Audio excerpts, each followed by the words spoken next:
Dette er en video, som illustrerer det moderne gennembrud og den industrielle revolution.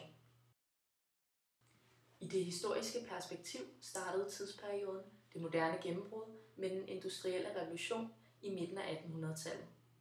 Dette var en overgang fra det førhen traditionelle samfund, hvor majoriteten af arbejderne var beskæftiget med primært erhverv landbrug, til at arbejderne blev beskæftiget med det sekundære erhverv, nemlig bearbejdning af råvarer. Samtidig i Danmark begyndte kunstnere at realisere livet igennem deres værker. Dette kunne ses på billeder og i historier og stod i kontrast til romantikken, /guldalderen, som var en periode, hvor man forgyldte alle udstillinger af Danmark. Her er Jens og Grete. De levede i den første industrialisering i 1870'erne og var et typisk ægtepar for denne periode.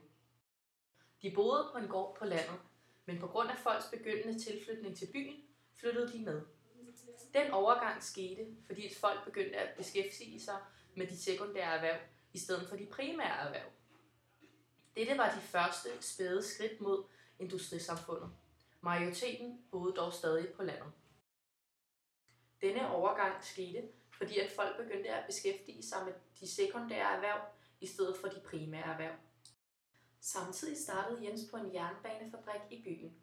Dette var typisk for industrialiseringen, fordi at samfundet var blevet mekaniseret, sådan så samlebåndet og andre maskiner var kommet i brug.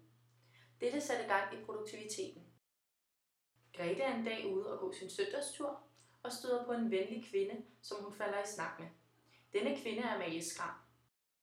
Hun var meget gennembrydende som kvindelig forfatter i denne tidsperiode, som i det danskfaglige perspektiv kaldes det moderne gennembrud. Dette var en periode, hvor kunstnere fremstillede virkeligheden, som den var. Det vil sige, at man typisk skrev om fattige mennesker og ikke lagde skjul på de negative aspekter af virkeligheden.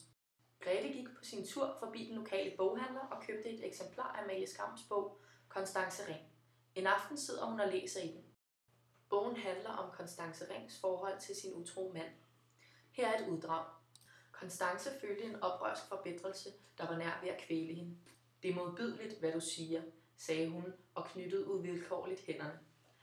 Ja, Constance, du får nok lære om igen. Du skulle bare vide, hvor få mænd der er, som er sine koner tro. Ikke et af 100 ægteskaber er rent du. Og nu gav hun sig til at fortælle vidt og bredt om al den utterlighed, ægtemændene bedrev, og konerne så igennem fingre med. Hun nævnte flere eksempler fra deres fælles nærmeste bekendte og fra andre, som de kun kendte af navn. Constance blev sjælesyg af at høre på det. Slut. Grete bliver introduceret til at skrive socialrealisme.